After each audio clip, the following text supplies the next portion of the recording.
Prezados irmãos e prezadas irmãs, estamos diante de mais um estudo da Escola Bíblica Dominical da Igreja Evangélica Congregacional do Largo do Tanque. E hoje nós daremos continuidade ao nosso estudo do livro de João e vamos falar do capítulo 11 e possivelmente do capítulo 12. Então nós estaremos abordando versículo por versículo para o melhor entendimento da palavra de Deus. Mas antes de darmos início, nós vamos orar entregando a Deus este momento. Senhor Deus e Pai, muito obrigado, Senhor, pela Tua graça, Tua misericórdia, Teu amor, Teu perdão. Obrigado porque o Senhor tem cuidado de nós, tem nos abençoado.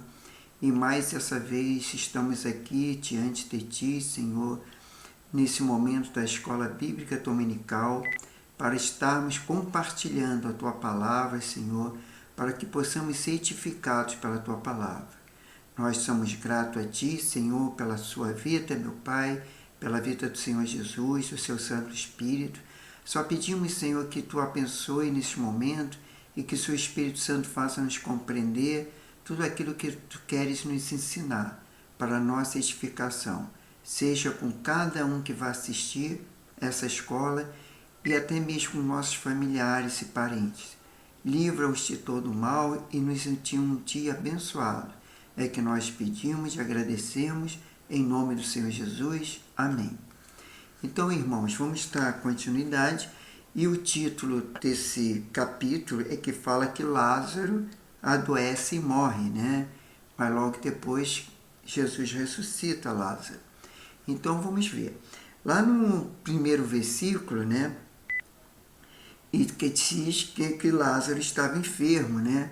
E ele estava em Betânia, é uma aldeia no qual Maria e Marta ali, né? Morava um vilarejo no sul dos Montes das Oliveiras e ficava a cerca de 3 quilômetros de Jerusalém.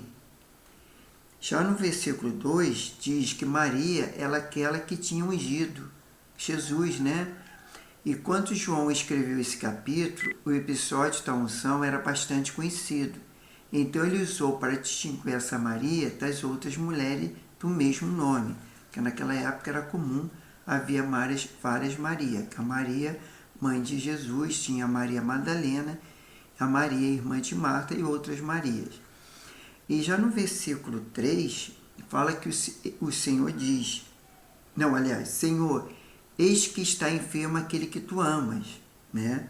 O recado experimento diz que Lázaro estava enfermo, embora as irmãs não peçam nada a Jesus. A fé é de que ele poderia curar o irmão, está implícita aqui, né? Porque lá no versículo 3, mandaram as irmãs de Lázaro dizer a Jesus, Senhor, aquele que ama está enfermo. Já no versículo 4, há uma declaração, né, que Jesus fala que esta enfermidade não acabará em morte, mas é para a glória de Deus, para que o Filho de Deus seja por ela glorificado. Então diz que essa declaração não é para a morte, é a morte. Significa que o resultado final não seria a morte. Seja glorificado, Jesus revelaria seu poder sobre a morte por meio da ressurreição de Lázaro. Já no versículo 5 ao 8, ficou ainda 2 dias, né, que Jesus ficou lá e não foi ver Lázaro. O propósito de Deus era glorificar seu Filho, conforme o versículo 4, a fazer com que os discípulos de Jesus crescessem na fé. Se Jesus tivesse apressado para curar Lázaro, este não teria morrido, e deste modo Jesus não poderia manifestar sua glória ao ressuscitá-lo. Quer dizer, isso aí já era uma coisa premeditada, que Jesus permitiu que Lázaro morresse, né, para que depois ele pudesse ressuscitar, e aí nesse caso eles vissem a glória de Deus, porque foi um caso que Lázaro já estava 4 dias no túmulo. O tempo em que Deus cumpre seu propósito é perfeito. Entretanto, os discípulos estavam temerosos, pois sabia que Jesus poderia ser morto se voltasse à Judéia, né? porque já tinha sido ameaçado por Caifás, né? E outros mais, e os discípulos achavam que Jesus não poderia voltar. Mas no versículo 9 e 10, 12 horas era exatamente meio-dia, e o horário mais adequado para trabalhar. O que Jesus está dizendo aqui é que a obra de Deus tem que ser perfeita sempre que houver oportunidade para fazê-la. Era como se estivesse dizendo: eu ainda tenho tempo, eu não vou morrer até que meu trabalho esteja terminado, né? Isso aí, no caso, lá no versículo 9, que fala que Jesus respondeu, né? Não há 12 horas no dia. Se alguém andar de dia, não tropeça, pois vê a luz deste mundo. E no versículo 10 ele diz: quanto ainda anda de noite, que tropeça, pois não tem luz. E no versículo 11 continua, dizendo: nosso amigo Lázaro dorme, mas vou despertá-lo. Então, como ele falou, Lázaro dorme. A Bíblia usa o verbo dormir em várias passagens para se referir à morte, conforme Gênesis 47, versículo 30, Mateus 27, versículo 52 e 1 Tessalonicenses 4, 13. Todavia, nenhuma dessas passagens indica um estado de sono da alma ou da inconsciência. A morte para os santos é livramento dos problemas deste mundo, mas a plena consciência da vida eterna, conforme Filipenses 1, versículo 23. Já no versículo 11, praticamente no 15, a gente vai que "e me alegro por amor de vós". Jesus não estava contente por Lázaro ter morrido, mas pela chance que os discípulos logo teriam de testemunhar um milagre extraordinário. Eles já criam, conforme João 2,11, mas cada novo terça-feira era uma oportunidade para que a fé deles crescesse. E a gente pode comparar com 2 Pedro 1, capítulo 1, versículos 5 a 8. Já no versículo 16, diz que o nome Dídimo, no grego, significa gêmeos, termo sugestivo para demonstrar a luta interna de Tomé entre a fé e a incredulidade. Ao que parece, ele era dedicado a Jesus, mas também tinha tendência de olhar para o lado ruim das coisas. Jesus disse: vamos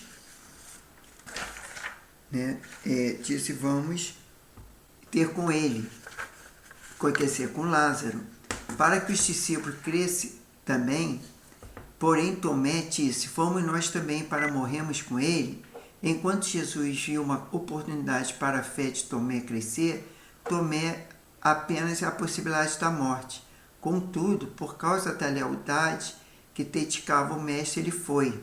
Né? A gente vê lá no versículo 30 que Tomé, chamando Dídimo, disse aos outros discípulos: vamos nós também para morrer com ele? Quer dizer, ele estava com medo, né? de matarem Jesus e matarem eles também. Já no versículo 17 a 20, fecha o contraste de personalidade. Marta era uma mulher de ação, enquanto Maria era uma mulher de quieta reflexão, conforme Lucas 10, versículo 38 a 42. Já no 24, a fé dos judeus piedosos os levava a crer na ressurreição. A gente pode comparar com Daniel 12, versículo 13. Mas essa fé era rejeitada pelos fariseus, comparando com Mateus 22, versículo 23 e Atos 23, versículo 8. Já em em João 11, versículo 25 e 27, Jesus é a ressurreição para todos que crêem antes de morrer fisicamente. Ele é a vida para aqueles que ainda estão vivos. Quando Jesus perguntou a Marta se ela cria, a resposta dela foi semelhante às palavras de João, para descrever o propósito do seu evangelho, conforme João 20, 31. Para receber a vida eterna, é preciso ter fé em Jesus, e que é o Cristo, o Filho de Deus, e veio a este mundo para dá-la a todos que creem. Nós vimos lá no versículo 28 e 30 também, que em segredo Marta disse somente a Maria que Jesus viria, para que ela o encontrasse sozinha. Né? Já no versículo 31, seguiram-na a descrição, conforme o versículo 28, não deu certo. Chorar aqui significa prantear e lamentar. Refere-se a uma expressão profunda de pranto, lamento e pesar, não apenas ao derramar de lágrimas. Isso lá no versículo 31. Como diz, quanto os judeus que estavam com Maria em casa o consolavam, perceberam quão rapidamente ela se levantara e saíra. Seguiram-no, supondo que o túmulo para chorar ali. Quer dizer, seguiram, mas é porque, na verdade, Jesus tinha chamado, para elas irem ao encontro dele. Aí o que acontece? Lá no versículo 32, Maria disse ao Senhor, se estivesse aqui, meu irmão não tinha morrido. A mesma coisa que Marta tinha dito, conforme o versículo 21. Certamente, elas haviam falado sobre isso alguns dias antes. Já no 33 e 34, moveu-se muito em espírito. Jesus ficou profundamente comovido, perturbou-se, ou seja, ficou tomado de emoção. Abalado, Jesus se condoeu do sofrimento de Maria, indignou com as lamentações hipócritas dos seus inimigos. Já no 35 e 36, 35 fala que Jesus chorou, que é o menor versículo da Bíblia, que só apenas fala Jesus chorou. Quer dizer, chorou significa derramou lágrimas, mas Jesus não pranteou um lamento sem esperança, como os outros. Lá no versículo 33, ele sabia que iria acontecer, mas sua compaixão levou às lágrimas. Ele sentiu dor que a morte de Lázaro havia causado aos outros. No versículo 37, diz que não, mas alguns disseram, não podia ele abrir os olhos do cego, mas também fazer com esse não morresse? Quer dizer, alguns interpretaram as lágrimas de Jesus como sinal que ele não poderia fazer mais nada. Então reclamaram por ele ter curado os outros antes e não ter feito o mesmo com Lázaro, impedindo que ele morresse. Já no versículo 38 e 39, nós vemos que o sepulcro ali era uma caverna. E ter um jazido indica que se tratava de uma família rica. Já no versículo 40 e 42, que diz, eu sei, a palavra de Jesus, vamos lá, no 40, Jesus disse, não te disse que se creres verás a glória de Deus? Jesus perguntou. No 41, tiraram então a pedra e Jesus, levantando os olhos para o céu, disse, Pai, graças te dou porque me ouviste. Eu sei que sempre me ouve, mas eu disse isso por causa da multidão que me rodeia, para que creia que tu me enviaste. Então Jesus já sabia ali que ele ia ressuscitar Lázaro, mas ele falou aquilo em oração a Deus, o Pai, para que eles ouvissem, e crescem. E no 43, 44, no 43 e 44, o que diz?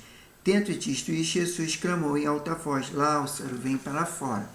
Então ele clamou em alta voz, e esse clamor em alta voz foi o resultado de uma forte emoção ou tentativa de todos que pudessem ouvir. Lázaro, vem para fora.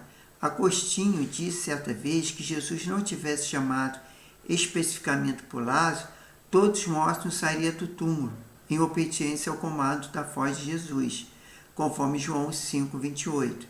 Ressuscitar Lázaro foi o sinal da soberania de Jesus como Messias, pois o maior milagre de todo era trazer alguém de volta à vida. Isso era o maior milagre.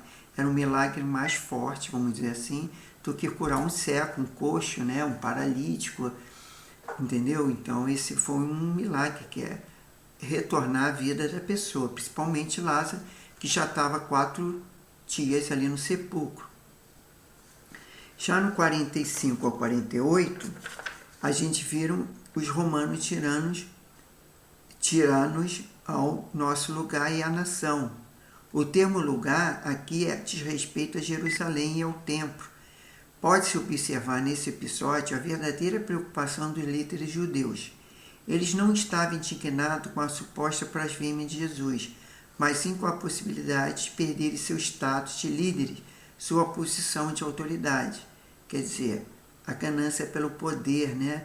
Achando que eles eram melhor. Como Jesus tinha vários milagres, curas e tal, eles queriam contradizer tudo que Jesus fazia, né?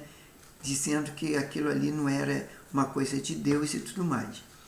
Já no 49:52, no versículo, na opinião de Caifás, Jesus devia morrer para que a nação não fosse ameaçada.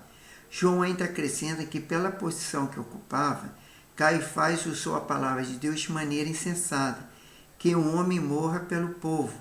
Mas, sem saber, Caifás assumiu a vez de um profeta. João também ouviu as palavras do sumo sacerdote, a profecia que Jesus não apenas morreria por Israel, mas pelos gentios também.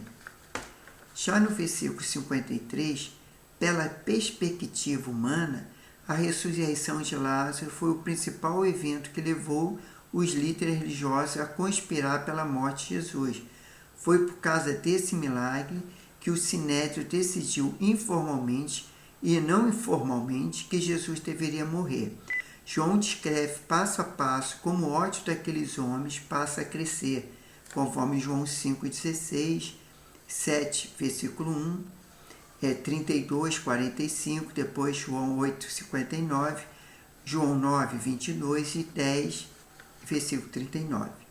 O irônico daquela situação, toda aquela, é que eles achavam que poderiam matar para sempre aquele que poderia ressuscitar os mortos. Quer dizer, se Jesus, ressuscitou Lázaro, muito mais Deus ressuscitaria Jesus, mesmo que eles matassem. E foi o que ocorreu, Já no 54, Jesus, pois, já não andava manifestamente. Jesus se retirou da vida pública por algum tempo e se encontrava em secreto com seus discípulos. A descrição terra junto ao deserto geralmente se refere ao deserto da Judéia e que se estendia até a cidade de Jericó. Já nos últimos versículos, que é o 55 e 57, subiram a Jerusalém antes da Páscoa para se purificarem, por causa da Páscoa. Os judeus se purificavam lavando seu corpo e suas roupas, a fim de entrar no templo para adorar. Alguns procuravam Jesus por curiosidade, outros por lealdade, conforme o versículo 56. Mas os principais dos sacerdotes o buscavam para prendê-lo. Então aí nós terminamos o capítulo 11 e partiremos agora para o capítulo 12, porque ainda nós temos bastante tempo. Então, o título aqui do capítulo 12 fala que Jesus é ungido em Betânia. Depois ele fala a entrada triunfal, de Jesus. E isso no capítulo 12 vai até o versículo 50. Então vamos lá. 6 dias antes da Páscoa, se a crucificação acontecesse, mesmo na sexta-feira, essa ceia aconteceu na noite de sábado anterior. O versículo 12 parece apoiar essa conclusão, pois a entrada de Jerusalém aconteceu-se em um domingo. E já no versículo 2 do capítulo 12, fizeram depois ali uma ceia. O verbo fizeram, aqui provavelmente se refere às pessoas da cidade. Os habitantes de Betânia queriam expressar sua gratidão a Jesus, por meio de um milagre glorioso. Havia tornado conhecida aquela cidade inexpressiva. Já no versículo 3 ao 6, nardo puro de muito preço. Judas Iscariote disse que esse perfume custava 300 denários. Um denário equivalia a um dia de trabalho de um trabalhador braçal. Sendo assim, aquele perfume custava aproximadamente 1 ano de salário. Ungiu os pés e Maria também ungiu a cabeça de Jesus, conforme Mateus 26, 7 e Marcos 14, 3. Era um costume da época ungir a cabeça dos convidados. Ungir a cabeça de Jesus era um gesto de honra. Ungir seus pés era um gesto de devoção.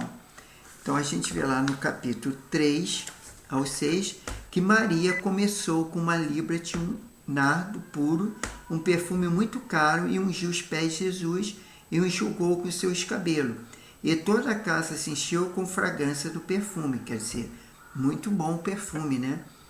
Mas um dos discípulos, Judas Iscariote, que mais tarde o traria, objetou: por que não vende esse perfume por 300 denários e não deu aos pobres? Quer dizer, ele ali já estava com maldade, porque Maria fazia isso de bom grado para ungir a Jesus. E lá no versículo 7 diz que para um dia da minha sepultura, que Jesus falando, né? No capítulo 7. Deixa ela, guardou esse perfume para o dia do meu enterro. Aí no versículo 8 fala: pois sempre tereis os pobres convosco, mas a mim nem sempre tereis. Então Jesus está falando que era para a sepultura dele. A unção era o primeiro passo do embalsamento. Conforme João 19:39. Sabendo ou não, Maria estava prevendo a morte de Jesus, que aconteceria em uma semana. Já no versículo 8, que ele fala: os pobres sempre tende convosco, nós sempre teremos a chance de cuidar dos pobres, conforme Deuteronômio 15:11. Né?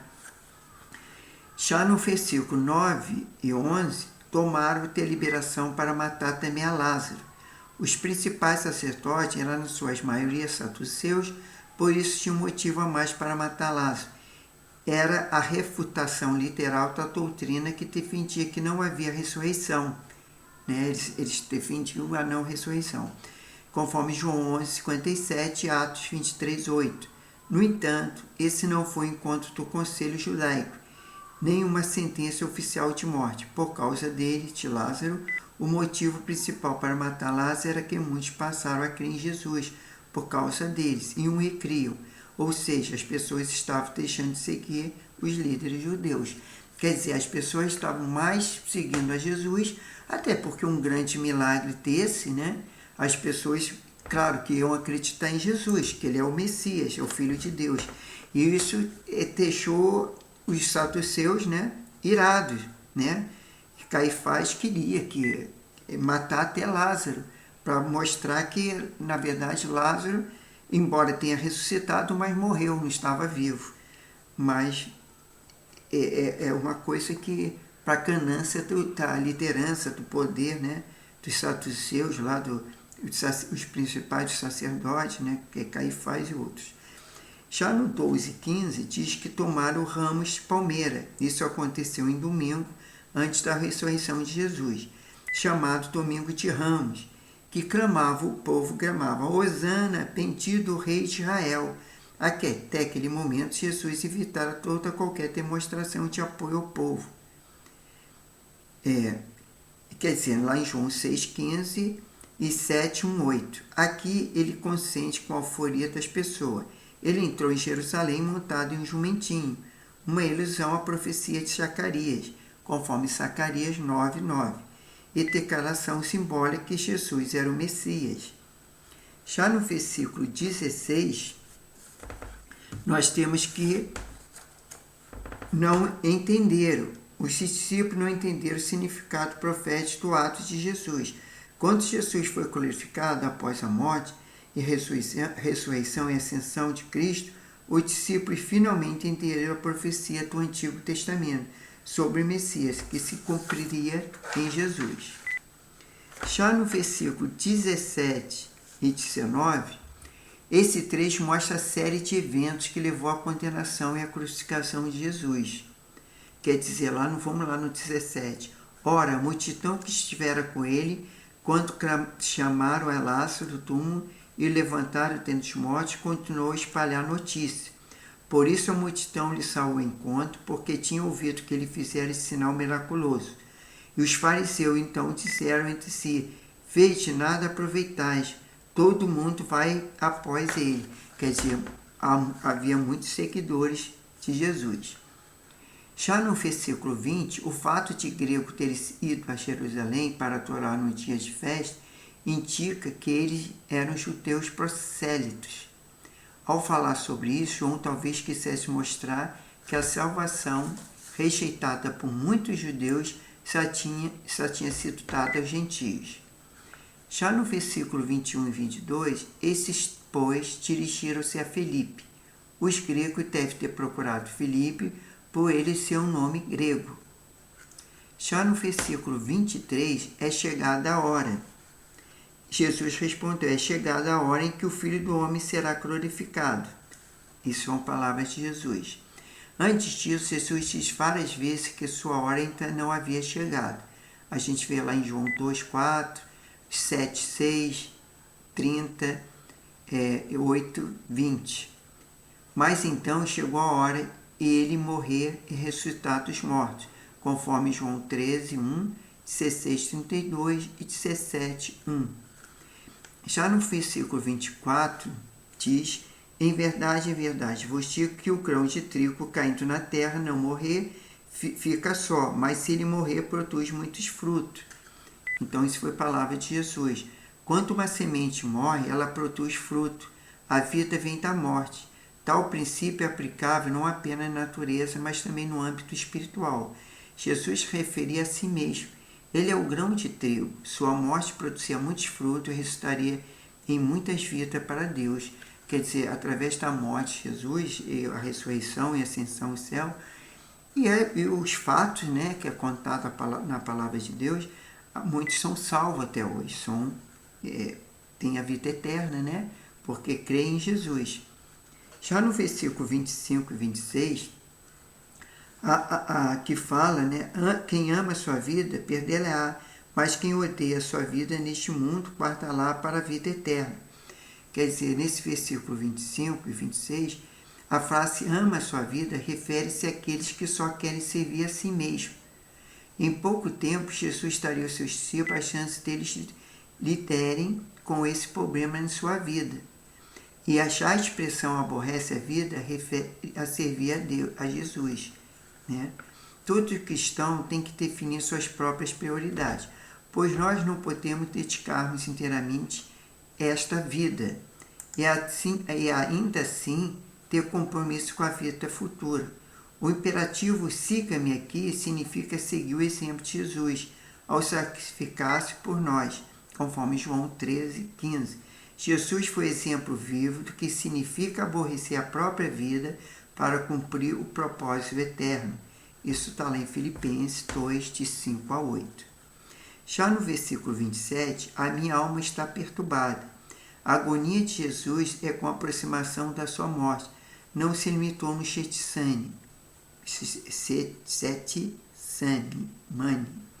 onde ele orou, meu Pai, se é possível passar de mim esse cálice, conforme Mateus 26, 39. Ele ficou aflito e expressou tal sentimento quase uma semana antes de chegar ali. Já no versículo 28 e 29, o último interesse de Jesus era glorificar o nome do Pai. E o Pai respondeu do céu dizendo que Jesus já o tinha glorificado por meio de seu ministério e ser obediente. Ele iria glorificá-lo novamente por meio da morte, do sepultamento e da ressurreição. Já no 30 e 33, a voz também foi ouvida por todos para que reconhecesse Jesus como Deus. Agora é o juízo deste mundo. Jesus estava referindo-se aqui ao juízo do pecado que viria por meio de sua morte e a derrota de Satanás, conforme 1 Coríntios 15, 54, 57. Já no versículo 34, Cristo permanece para sempre, e o povo sabia que ele se levantando significaria morrer e deixar essa terra. Ele declarou que a Escritura ensinava que o Messias permaneceria para sempre, conforme Salmos 110, 4, Isaías 9, 7, Ezequiel 37, 25. Para o israelita, o Messias jamais morreria. Em vez de responder às perguntas das pessoas, isso é no versículo 35 e 36, em vez de responder às perguntas das pessoas, Jesus deu um aviso a elas. Andai enquanto a luz, tente luz. Jesus queria que elas crescessem e permanecessem nele. Já no 37, não criam nele. A incredulidade daquelas pessoas é notória. A ideia que elas tinham do Messias não se adequava à profecia que Jesus sofreria e morreria. No 38, para que cumprisse a palavra do profeta Isaías, João cita a passagem de Isaías 53:1, para provar a incredulidade daquelas pessoas, também havia sido profetizada. Já no versículo 39 e 40, o resultado natural de tanta rejeição foi a perda da capacidade de crer. Isaías disse que alguns não criam porque Deus endureceu-lhe o coração, conforme Isaías 6:10, após ele terem rejeitado a verdade por diversas vezes. Já no versículo 41, João usa a expressão glória dele para falar da manifestação do próprio Deus. Ele também cita Isaías 6:9, no versículo 40 também, como a profecia da incredulidade das pessoas e da rejeição de Cristo. Nesse versículo, Isaías está falando do próprio Deus. Desse modo, João está dizendo que Jesus é Deus. Já no versículo 42 e 43, até muitos dos principais creram nele, ou seja, muitos dos membros do conselho, eles não o confessavam. Por isso, alguns disseram que Jesus deste não era verdadeiro. A fé deste não era verdadeira. O texto, porém, diz que eles creram nele. Uma construção que no grego geralmente indica a fé salvadora, conforme João 30. Além disso, a conjunção nas mostra nítida diferença entre os cristãos. Ele temia a opinião de outros líderes cristãos. Assim ficarão confundidos enquanto Jesus voltar. Não em mim, mas naquele que me enviou. Isso foi palavra de Jesus lá no versículo 45, né? Que diz, Jesus disse que todos que criam nele estavam ao mesmo tempo tendo fé em Deus Pai. Ele explicou que era a manifestação pessoal de Deus, conforme João 1:18, Colossenses 1:15 e Hebreus 1:3. Já no 46 e 47, que diz lá, eu vim ao mundo como luz, para que todo aquele que crê em mim não pereça nas trevas. Se alguém ouvir a minha palavra, mas não o guardar, não o julgo, pois eu vim não para julgar o mundo, mas para salvá-lo.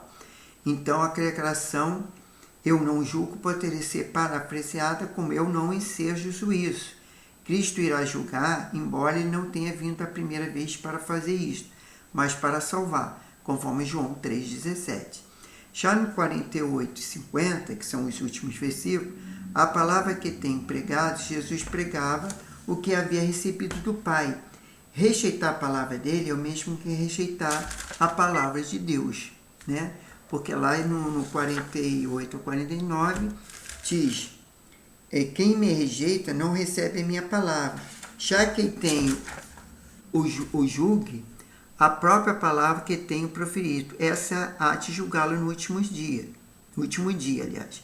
Pois eu não falei de mim mesmo, mas o Pai, que me enviou e me prescreveu o que dizer e que falar.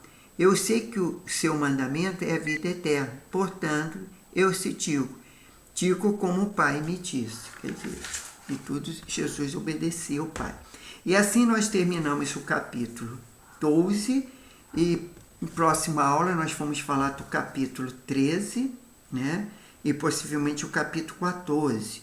Então eu continuo pedindo aos irmãos, né, para que venham estudar, né, no caso, venham ler a palavra de Deus, no caso esta semana, né, próxima semana, para que quando nós formos abordar aqui versículo por versículo, os irmãos e as irmãs já tenham um pouco do entendimento aqui da palavra. E aí a gente pode abordar mais um pouco, né, o versículo por versículo, para que possa se entender melhor tudo aquilo que Deus quer falar através da sua palavra. Então vamos agradecer a Deus por mais essa aula, né, e que os irmãos possam estar lendo a palavra de Deus durante a semana, principalmente o capítulo 13 e 14, que aí nós vamos dando continuidade ao nosso estudo da Escola Bíblica Dominical. Então vamos agradecer a Deus por mais essa aula, pela palavra de Deus, porque nós cremos em Jesus, nós temos a vida eterna e nós somos gratos a Deus por isso. Senhor, meu Pai, muito obrigado, Senhor. Obrigado por mais esse estudo, obrigado por mais essa escola bíblica dominical online, que o Senhor possa abençoar todos aqueles que vão assistir, possa abençoar os seus familiares, seus parentes, que vidas sejam alcançadas, Pai, que possam compreender que Jesus é Deus, é o Messias, é o Salvador, Senhor, e que, Senhor, eles possam entender que Deus enviou o seu Filho não para nos julgarmos a princípio, mas para nos salvar, Senhor. Claro que no final, a volta de Jesus, ele julgará todos aqueles, o trigo e o joio, e vai separar, Senhor. Mas nós queremos ser trigo, nós queremos crer em Ti, Senhor. Nós queremos crer na Tua salvação, na vida eterna, crer que Jesus é o Messias, é o Filho de Deus, para a honra e glória do Seu santo nome, Pai. Para que possamos ter paz, Senhor, e vida eterna, Pai. Abençoe cada ouvinte, tenha uma semana abençoada, tenha um domingo abençoado, aqueles que vão dirigir a igreja, ali para participar do culto, que seja abençoado ricamente e que o Senhor, por favor, Pai, se tiver algum parente, familiar ou a própria pessoa que está assistindo, enferma, que o Senhor possa ministrar a cura, Pai. Pelo poder que há no nome e no sangue do Senhor Jesus, que essas vidas sejam curadas, que toda a força do mal, onde tiver ali depressão, tristeza, mágoa, falta de perdão, Pai, que o Senhor possa intervir, Senhor, que o Senhor possa colocar paz, alegria nos lares e que todas as famílias sejam abençoadas, Pai. Livra-nos de todo o mal e abençoe, e que tenham um dia de paz e tranquilidade e segurança. É que nós te pedimos, já te agradecendo, em nome do Senhor Jesus. Amém. Então fiquem na paz, shalom, e que Deus abençoe a todos. Até a próxima aula, tá bom? Fica na paz. Tchau.